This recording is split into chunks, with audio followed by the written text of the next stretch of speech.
Well, good afternoon, everyone. My name is James Horn. I'm president of Jamestown Rediscovery Foundation, and it's my great privilege to welcome you to this solemn remembrance of the events of 1622.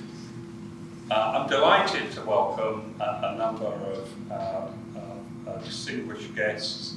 We have with us Chief Anderson of the Nansemond Nation, Chief Brown, yeah.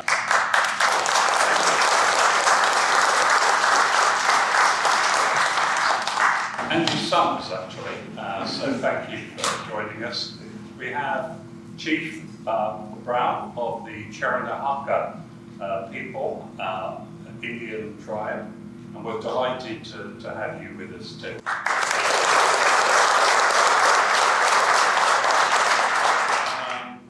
Hopeful that Chief Charles Bullock of the Powhatan. Oh, there you are. Thank you. I didn't see you earlier, but thank you for coming.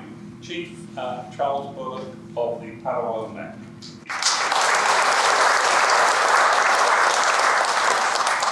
Thank you all for coming. We have several members of our board of Jamestown Rediscovery and also of Preservation Virginia. And we have members, also distinguished members of the local community. So quite a group here joining us for this. Having made a few remarks, I'd like to invite Chief Brown to say a few remarks. And Chief Bullock, if you would like to say anything, feel free to address the assembled guests. Thank you, Dr. Horn. I appreciate it. It's really a great pleasure being here, especially seeing all my friends that are affiliated with the Virginia Associated Tribes, some of whom I thoroughly recognize now. My name is Chief Red Hawk Brown. I'm chief of the Cheroenhaka and Nottoway Indian tribe, and this is such a great educational event, and I'll tell you why. There are so many things going on in our society wherein the powers that be are trying to eradicate out Native history. We are about education, okay? This eradication is taking place throughout not only the United States, but everywhere. Our history is being eradicated, especially the true history of our people. Okay? So we are about education. That's what this event is doing. It's basically talking about the education and it's bringing forth so we don't forget it. They're making deep tracks in their steps, okay? And we believe that our walk in this sacred circle of life, that we should have deep tracks so when we leave this earth and join the Creator, we can look back and we can see deep tracks and those coming after us, especially our children. We have a clear path to walk, okay? So I commend you, I commend Jamestown Rediscovery and all of the staff, Dr. Horn, and thank you so very much for the invitation, and continue to get rid of what we call eradication of Native history, okay? Continue to educate. Thank you so very much.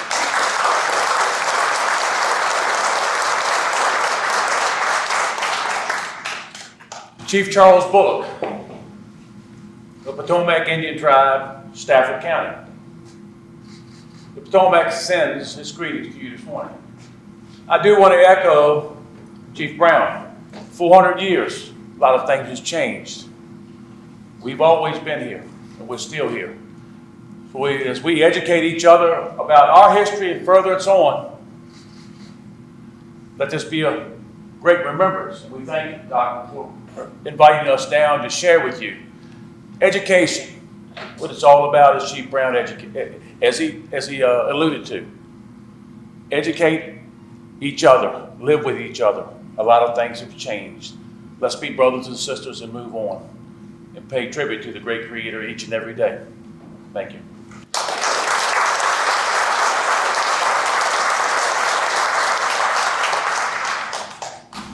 On this day 400 years ago, Opechancanough. Excuse me, interrupt. Yeah, Chief Anderson over here with the Nansemond, right? Still alive. Okay. I will say, on this day 400 years ago, War Chief Opechancanough of the Powhatans led a massive attack on English settlements along the James River Valley. During the war that ensued, which lasted the best part of a decade, thousands of people, English and Virginia Indians, lost their lives. The destruction of settlements and both sides was devastating and in some cases permanent. Now the purpose of our coming together, at least in our minds and I hope in yours, it is not to take sides or apportion blame. Rather, our aim is to reflect on the meaning of 1622, its causes and consequences, to better understand what took place 4 centuries ago, and thereby better understand the contested history of Virginia-Indian-European relations that follow. For example, we recognize today that the island the English called Jamestowne had belonged to the Paspaheghs for centuries. They were part of the great Powhatan chiefdom, Cheroenhaka, which embraced much of the coastal plain. The Powhatans were a diverse people of 15,000 members of more than 36 culturally distinctive tribes, each possessing its own rich history and traditions. Here at Jamestown, we acknowledge and honor the cultures of Virginia Indians in our daily tours, living history programs, and exhibits. We emphasize diversity and the signal importance of offering an inclusive approach to history. Now, clearly you've already discerned that I'm not from around these parts, but I speak today as an American. I do have citizenship. And it's always struck me that Americans are and have been one of the most diverse peoples in the world. That is something we should celebrate and keep close to our hearts. Diversity is part of our collective DNA, an essential element in defining how we came together and thereby who we are. We framed the history of Jamestown and Virginia as a vital case study of how Virginia Indians, Europeans, and Africans first encountered one another, albeit on very different terms, and how those first sustained contacts shaped lines of development that have come down to us through the centuries to modern times. For good and bad, we have to recognize that. Diversity and inclusiveness, then, is what we're about here at Jamestown. And that's what we teach here to the public. 200,000 people, I should say pre-COVID, pass through here annually, and we have a great opportunity to reach out to them to talk about the importance of diversity, recognizing diversity, and having an inclusive view of our society. So, with no more to be said from me, I'd like to introduce my colleagues who are going to explore these themes in a little more detail. We have Mark Summers, who is our public historian here, and he's going to share his thoughts briefly on the importance of 1622. And then we have Dave Gibbons, who is Director of Archaeology here at Jamestown, and he will be presenting a brief outline of some of the remarkable archaeological discoveries that changed our understanding of Virginia Indian and English relations. We have one of the premier collections of contact period Virginia Indian and European artifacts. Over to you, Mark. Thank you.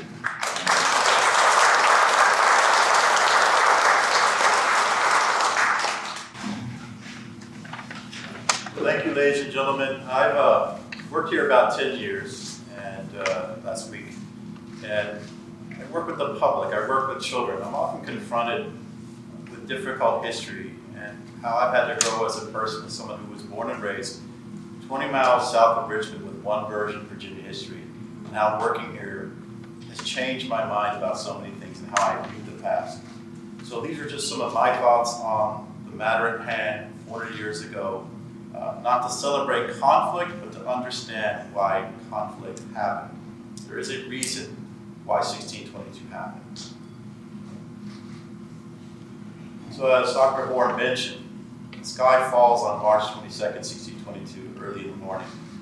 If you were English and you awoke that day, you were confident in the peace and friendship that the English had with the Natchez of Virginia.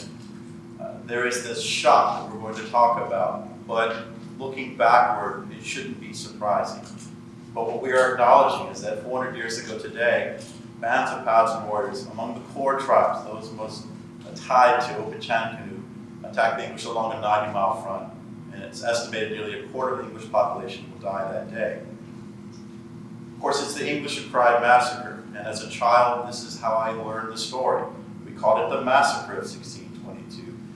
We were told as children about the importance of James Fort being warned the night before, and it is true that Richard Pace rowed across the river near where the ferry boat is today to warn the English that the attack is coming, he himself being warned by Christian Native American youth, come down to history as a composite character that we were taught called Chanko. And it was emphasized to us as students, growing up in Virginia, as a white student, 20 miles south of Richmond, how the English were portrayed. And you will see in the images that we were taught as children. But I want to look at this quote right here, even though it's from a later century, from farther west. I think this quote, sums up another way to look at things. That is, why is it that when a white army battles Indians and wins, it is called a great victory, but if it loses, it is called a massacre. So I was taught as a child that Opechancanough, the war chief, the brother of Powhatan, the kinsman of Powhatan, who planned this attack, is seen to me as a child, was taught to me as a villain. We saw this woodcut. This is the view we always had of 1622, the English surprised in their farms, betrayed by those they were close to. The Opechancanough was the villain. Opechancanough was the monster. Therefore, seeing him as a villain justifies what happens in later history. This is what we were taught. I was in 4th grade in 1987, but I had the textbook from 1957. And this is the lessons we learned. This is the image we always thought of when we thought of 1622 at all. And I want to look back, though, as an employee, as a researcher, as someone who is trying to look at this story from the bigger picture. What really is going on here? Opechancanough, the war chief, a leader of the Powhatan people, the paramount chieftain of the Powhatan people, is someone who long viewed the English as a threat. This is not something that happened suddenly, but something that happened over a 15-year period, if not earlier. If you look at the English point of view, they feel betrayed. If you look at the Powhatan point of view, they feel their very existence is under threat by 1622. Remember, the Powhatan point of view is going to be what? This is, of course, the man we were told in class called Chief Powhatan, the man who is the chief of chiefs, the leader of the Powhatan people. We always encounter him through the stories of Pocahontas or John Smith. But why should you destroy us and provide you with food, what you can get by war? Why will you take by force what you may have quietly by love? One of the things I like to think about is the idea of how many times we get approached as historians, we get approached as researchers with every Hollywood movie or documentary or film that's going to get the story right. And they promise us we're going to get the story right. I remember when I used to work at Jamestown Settlement 15 years ago, the movie New World, we're going to make this story right, we're going to show it right. And it's always the same thing. I tell this to kids all the time. You cue the scary dramatic music, you see the 3 ships coming up the river, and they always show the Native American people fright as the world's coming to an end. How many of you have seen movies and documentaries and TV shows where someone gets on TV and says that such and such tribe thought these Europeans were gods? Instead of perhaps, oh, it's those guys again. One of the things I'd like to see happen in Virginia textbooks is to recognize that at least 6 times before 1607, before those English ships come up this James River, what they call the James River, or the Powhatan River, the Spanish had been in Virginia, 1530, 1560, 61, 70, 71, 1588. That's what we can document. The ships from other European countries sailed up and down the Atlantic coast or in the Chesapeake. That the Powhatan people were aware of what was in their backyard, the lost colony of Roanoke. In other words, this is not a group of people who are seen as gods. It is people who are from across the ocean, people, but a foreign people. And the question is, why are they being watched? And so if you think about this landing, where we always start the Jamestown story in 1607, is that no one ever lived here before. The idea the English choose this land, why they choose this land? They choose this land because they are essentially employees of a corporation, what I consider the SpaceX of 415 years ago. An organization that was telling English people, you could come here, you could seek your wealth, you could seek your fortune. We're not denying that is not a draw to people to this country to the same day. That we're not poor English people, that we're not people in England who are suffering, we're looking for opportunity. But we have all been places in our lives. Sometimes I've been to rural parts of Virginia when I used to be a traveling teacher for Jamestown settlement, where I would go into certain communities, and I'm not from those communities, and you are being watched. No one puts up a sign saying where you are. But people want to know, why are you here? What are you here to do? Who are you? The English come here because they are hiding from the Spanish. They are told to not settle along the coast. Because the Spanish, remember, called this Florida del Norte. The English are told to find high ground. The English are told to find a deep river. The English know how to sail. They see this deep river channel 35 feet deep. But they were also told, and this is the most important thing they were instructed to do not settle where you see naturals. Therefore, this place checked all the boxes. And therefore, they landed here, and they camped out here. And they were being watched by Paspahegh, because this is Paspahegh hunting ground. And if the Paspahegh did not attack immediately, why would they? Why would any nation attack right away without gathering intelligence? If these people were going to be here for a few days and go home, perhaps there are opportunities to trade. No harm, no foul. But if you start to cut down the trees that belong to someone else, if you start to occupy the land that belongs to someone else, I say this to every fourth grade class I teach, if you take someone's hunting ground, you have taken away the food from their children. And how would anyone in any culture react to that? So therefore, the first shots are fired practically over our head where we are now sitting. As between 200 to 400 Paspahegh warriors come this direction. Remember, the fort is not built when this first battle takes place. And I think of the fact that there are signs here and there are tourists here, but how many people who work here, who visit here, who are children here, realize the significance of one of the first major battles between Native American people, English-speaking people in American history. When I say first major battles, how many more are going to happen in the next couple hundred years? The significance of this place. And so the first shots are why the English were nearly wiped out within those 10 days. That they hadn't had those ships behind you in the river firing that bar shot into the trees. The English actually could have had their 12th failed colony right then and there. When we talk about permanence, what do we mean? What do we actually mean? So think about the idea that the Powhatan people, and they all have their own internal foreign policies. Not all nations think the same. Just like we have a collection of 50 states, not all governors think the same. But the point is, we have the Powhatan people collectively acting logically. Are these people here to trade? Are these people here to harm? What would any nation do? Always ask yourself that question. If we change the labels, if we change the setting, if we change the century, if we turn on the news today, would it be the same story we hear? What would people do if they feel invaded? Now, we know the English built a fort as a reaction to the Powhatan. They built that triangular-shaped fort that we have since rediscovered in 1994, the triangular-shaped fort with half-moon bulwarks built in only 19 days. Sure, they faced some of their cannons to the river because they were still worried about the Spanish, but why are those cannons facing northward? And why did they build it in only 19 days? You don't put up walls unless you fear something. Now, we do know, and I'm briefly going through some of the history, as there's so much history to go over. We know that by 1608, some of the relationship improved. So I'm not trying to tie it up in a bow, nice and neat, but yes, John Smith is credited from an English point of view, doing several important things, making all the gentlemen work, building houses, improving the fort's defenses, and engaging in a foreign policy. I'm never going to call John Smith and the man we call Chief Powhatan friends.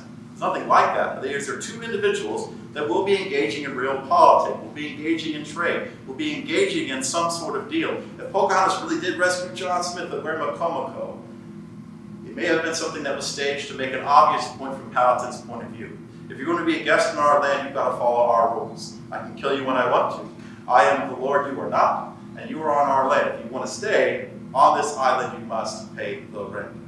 The English are rescued over and over again because of Powhatan food, because corn is more valuable in our story than gold and silver, when you think about what really happened in Jamestown. But it's not that Smith himself was an angel, because there are times he's going to act aggressively. And think about the idea at one point John Smith put a pistol to the chest of Opechancanough. Is that going to be forgotten 15 years later? So there's a series of small little insults and major insults, but the sense is the English are more successful under John Smith, and there is this sort of real politic going on that if you want to actually coexist, you stay on this island, you don't spread out. But by 1609, Smith has an unfortunate gunpowder accident that may not have been an accident. Smith is removed from power, and the aristocratic party wins. Now, there's only really two ways the English are going to get food from the Powhatan. One is, of course, to trade. The other is to take. And though by 1609 the English become more aggressive in taking food from various Powhatan nations, and there will be countermeasures when the great Powhatan gives the order to not trade with the English, to patrol the river, patrol the north of the swamp, so that those English people who violate that space will wind up dead. When we talk about the starving time of 1609 and 1610, it's not just because the weather was bad. It is a foreign policy disaster because of bad leadership, and we see over and over again in history that bad leadership is what gets people killed. The starving time killed nearly 90% of the English population, but why was there a siege in the first place? And could even Smith have saved them? But one of the things that's forgotten is that's often tied up in a bow is we go from the starving time, the cleanup of the starving time, and then John Rolfe marries Pocahontas. But what happens in between? When Lord Delaware gets here, and on June 11, 1610, James Fort is cleaned of all of its garbage, one of the things that happens is a tribe is going to be made an example of. And that nation is going to be Patawomeck up the river. We talk about the idea that the English are under assault from the Powhatan. We talk about 1622. But do we talk about what happens in 1610 when the order is given to strike Patawomeck, to capture the chief who gets away, whose wife is captured and executed yards away from this fort, whose own children were actually shot in the river? And those are the words of George Percy, who gave the order. He said, "My soldiers were out of control." But who was their leader? What you see from 1610 to 1614 is a war that has no front lines. A war that could come from village to village, the fort, between Powhatan people and English people, that affected men, women, and children. Some of you are old enough to have been veterans of a war that has no front lines. And in such wars, what happens? You have the power that has a technological advantage with guns, ships, and cannons. And you have the other power that uses its advantage of landscape, terrain, and ambush and siege warfare to retaliate. The Powhatan, Anglo-Powhatan War that lasts for 4 years is a conflict that goes and affects all. And keep that in mind when you think about 1622, since this had only been about 8 years earlier.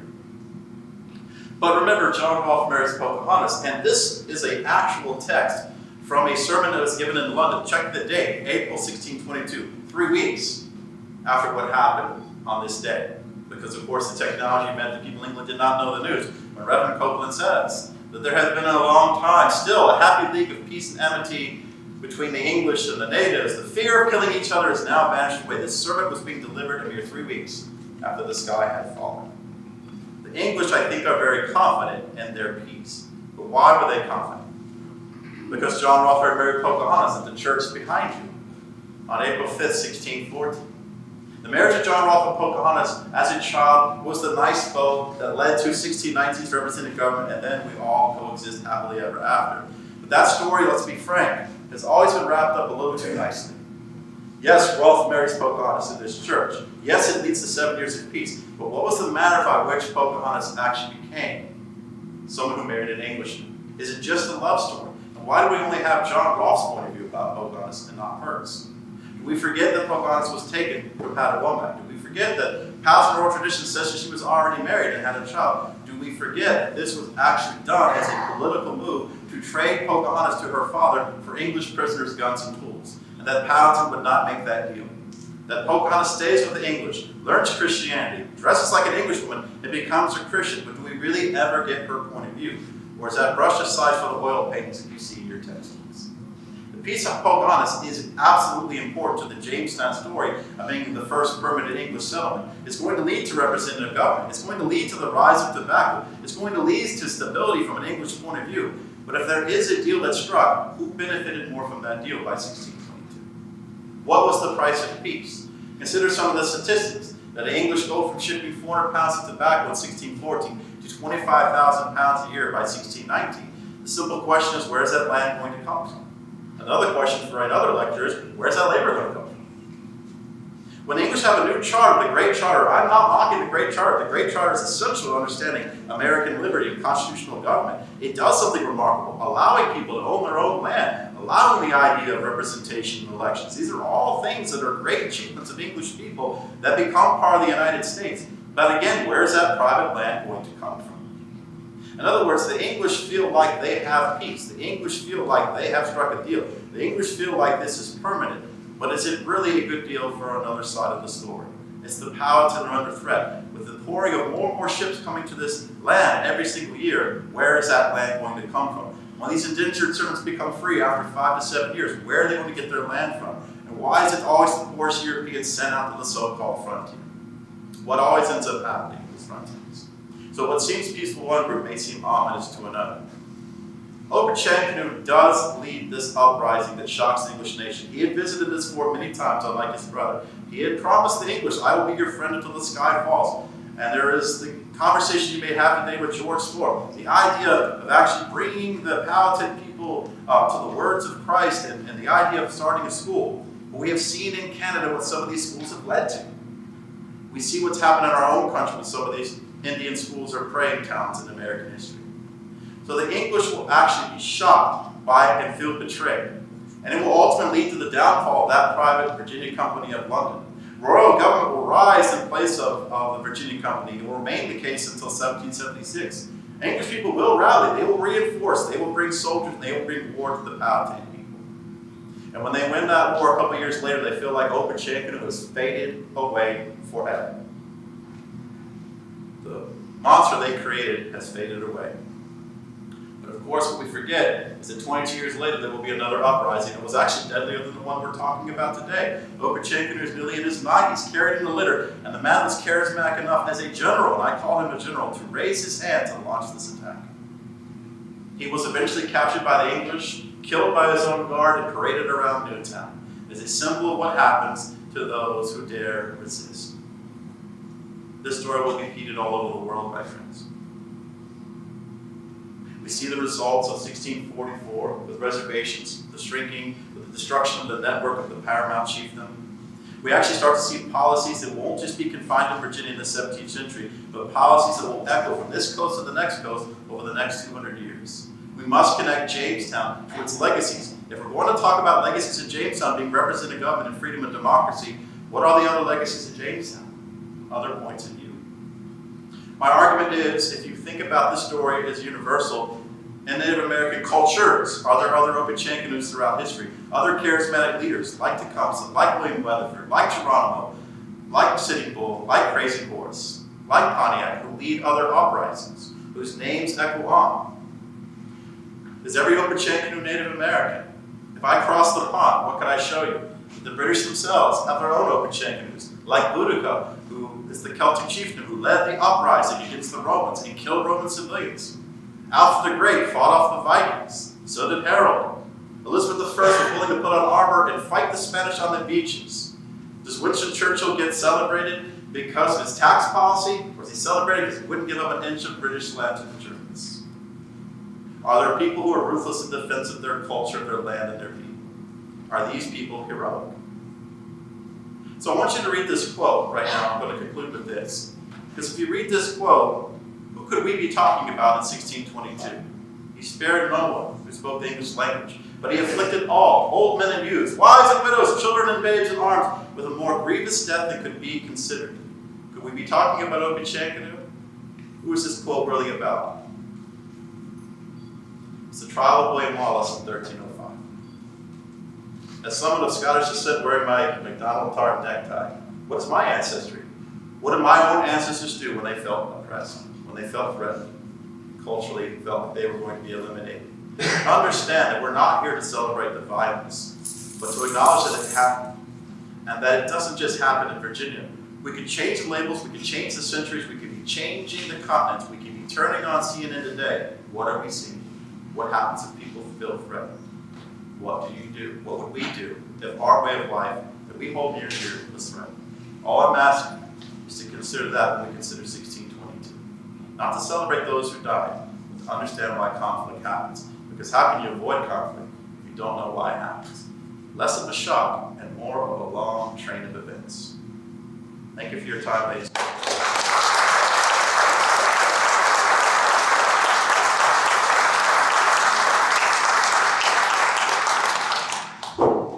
Tough act to follow. I'd like to start first by acknowledging Preservation Virginia Jamestown Rediscovery acknowledges the land we live and work on. It's Virginia Indian lands, and most specifically Paspay lands, which is a village about 7 miles to the west of Jamestown.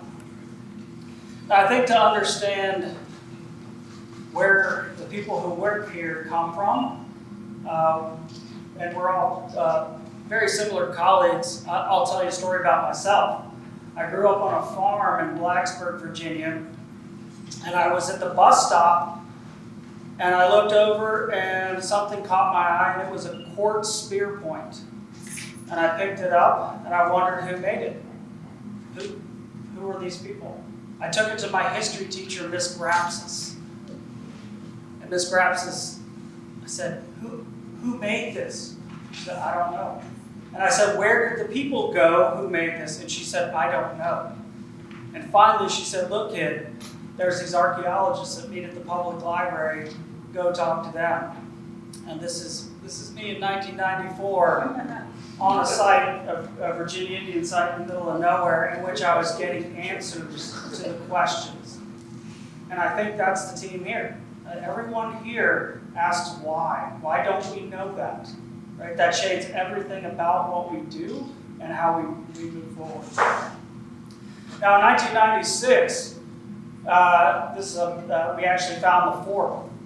And prior to that, there were tours that would walk by for 2 years and say, well, the fort's washed away. And it was on us to find that fortification, right? That was our job, is to look for the traces of James Fort, thought to be washed into the water.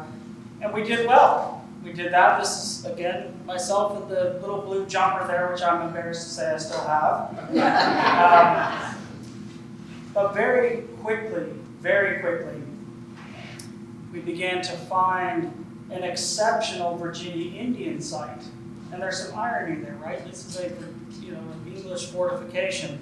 And it wasn't just a few things, right? Myself, Jamie May, the director of museums, our museum, and Mike Lavin, director of collections, we've worked on many of these sites in the hinterlands, what's sort of left of them. And we're not talking about a couple things, we're talking about thousands and thousands of Virginia Indian artifacts that date from 1607 to 1610, that starting time Mark mentioned, and basically nothing outside that realm. So a very thin slice. Oftentimes we're talking about months, and it's exceptionally elegant. Now I'm not saying that it's often little pieces of pottery, it's whole things. And the irony is that James Fort is a series of 16-foot deep wells. Virginia Indians didn't often dig in the ground because it fills with water. But here, when they dug their wells 60 feet down to get water, they don't separate their trash from the past, right? People don't go, well, this is Indian, this is African, and this is English. It all falls into that well when it's backfilled, and that's the perspective to which we arrived to this education program that Jim and Mark mentioned.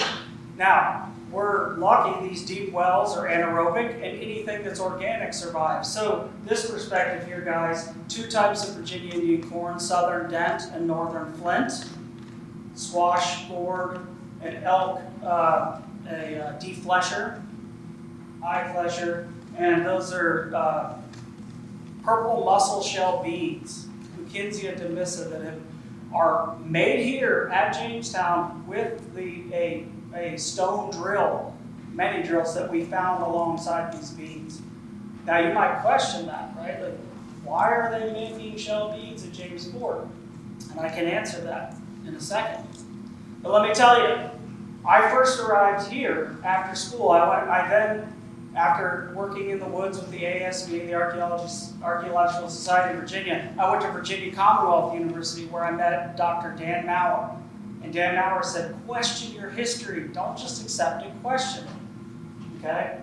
My first job was with Jamie down here, Jamie May. We worked on this site, 7 miles from Jamestown to the west, the Paspahegh Village. And on there, they were building the 18th fairway of a golf course when they encountered the village. And thankfully, they had us down as archaeologists, and that was my first job in the area. We know that Jamestown artifacts end up in this village, and that village was gone by 1609. So pretty phenomenal in that sense. But the artifacts aren't simply artifacts of exchange in terms of things, it's ideas and technology, and that's what's so key about this collection. anytime, and I tell this to the students, when you're single, you have Dave's things.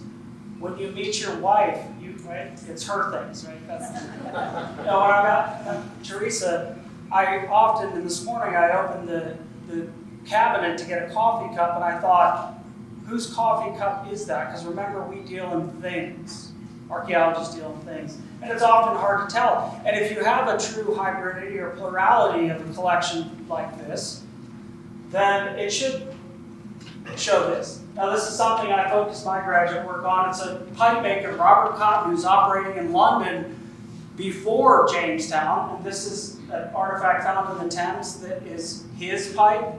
And here's one he makes at Jamestown. He throws everything he knows about making pipes like an Englishman and starts making pipes like a Virginia Indian, incorporating that technology, hybrid culture.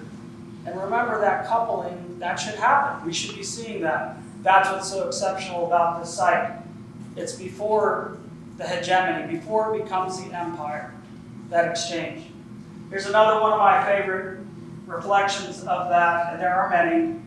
These are some of the 1,000 beads that we talked about, the shell beads, Gukinsia demissa, that really confused us. We didn't understand because there's thousands of glass beads. There are iron drills. Why would you use a stone drill? Why would you need these beads? And we think that the reason was staring us in the face all along. This is a Debray woodcut from over 400 years ago.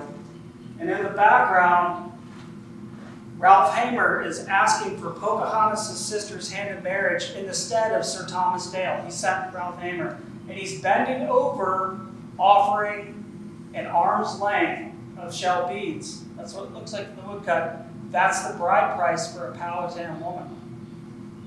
You see? So it's not just the artifacts. It's people negotiating different spaces. Who's having to live in whose space?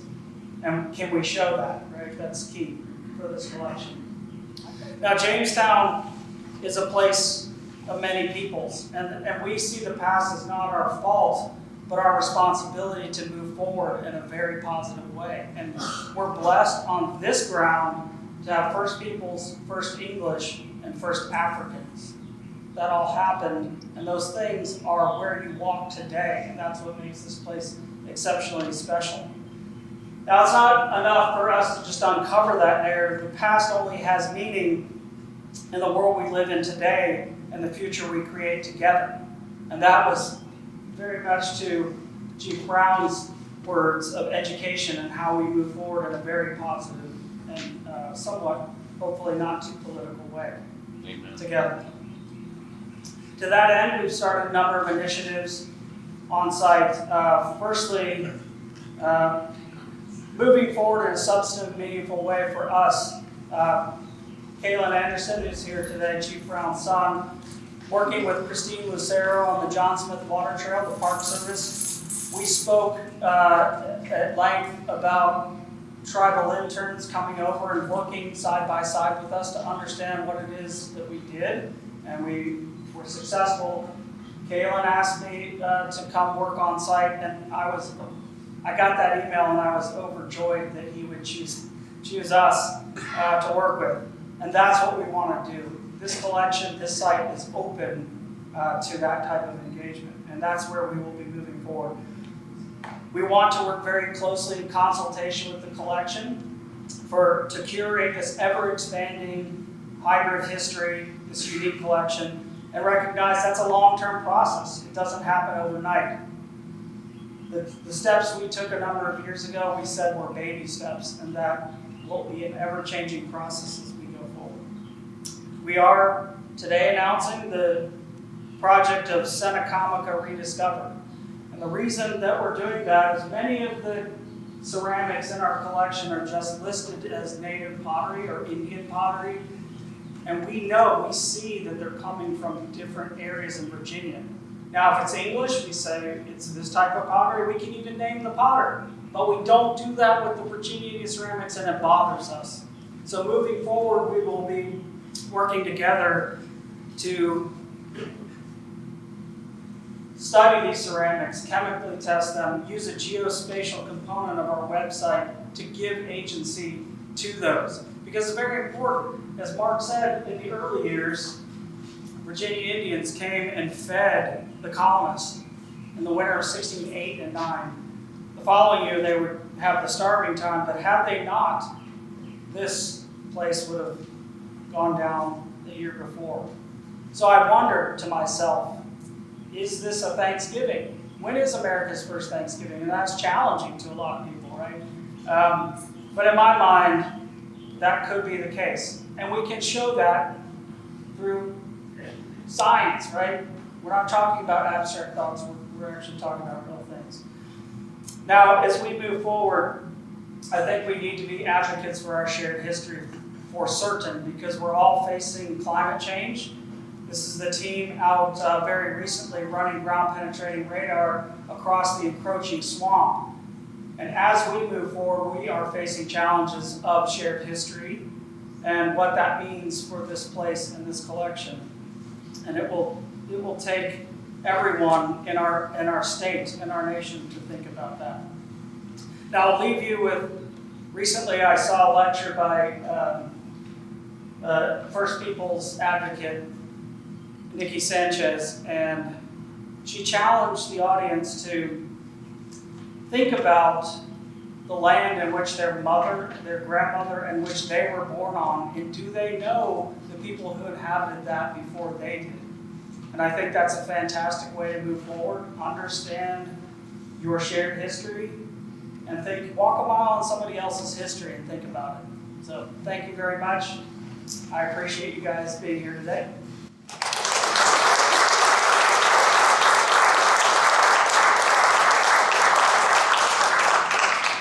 So thank you, Dave, and thank you, Mark. And we have with us today some good friends from the Jamestown Society, and Bonnie Hofmeyer is here Executive Director of Jamestown Society, is here to lay a wreath on behalf of everyone that perished during this fateful year, 1622 and beyond. So, Bonnie, would you like to bring in the wreath there?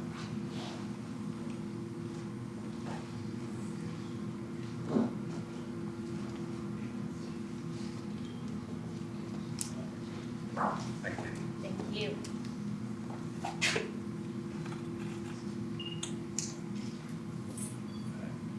Any remarks, Bonnie, or don't feel obliged? Well, we're just honored to be here to support Jamestown Rediscovery and the telling of all people's stories that were a part of James Fort. So we're glad that our members can help support them in those efforts. Thank you.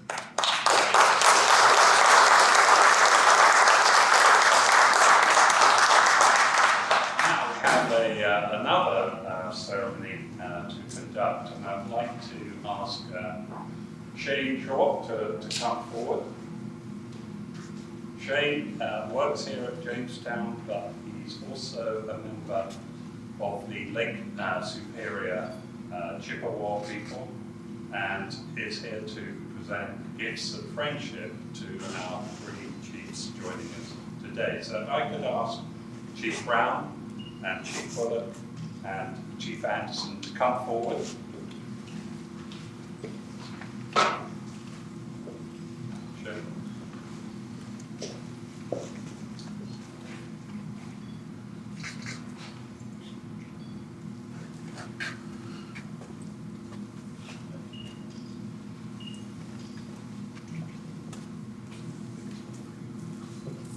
And if you wouldn't mind facing the audience so we can make a record of this event, which I believe is unique.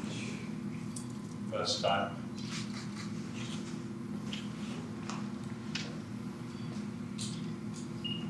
Shane, can I ask you to explain the significance of Chief Brown or Chief Bullock or Chief Anderson to explain the significance of... I've also been a speaker twice. Well, this looks like an eagle feather. I got to share this bit of tidbit history with you, okay? Only if you are a federal recognized tribe are you really authorized to handle eagle feathers? Unfortunately, Virginia state recognized tribes, you're not federal recognized, you're not authorized to handle eagle feathers only in special ceremonies, and you have to get permission, okay? Only in special ceremonies. This is what takes the message to the Great Spirit in our Iroquois understanding.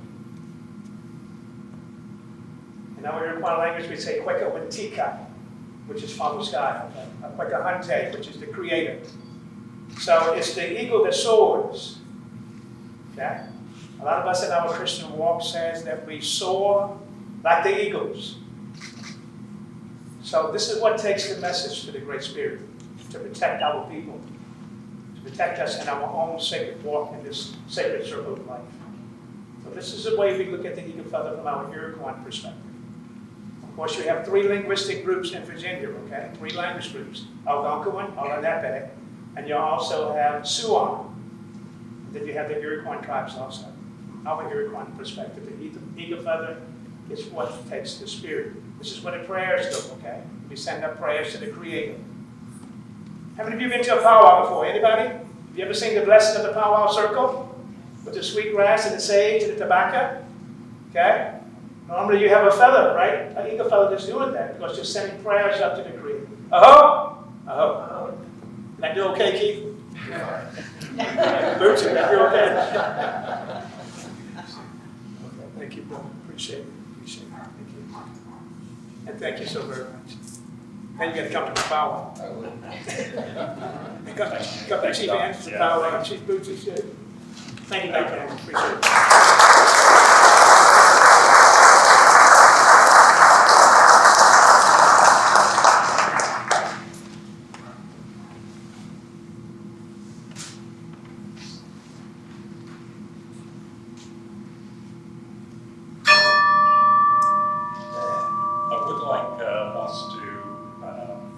Spend a moment in quiet reflection before we leave today, in honor of all those who lost their lives during this period. Just a moment.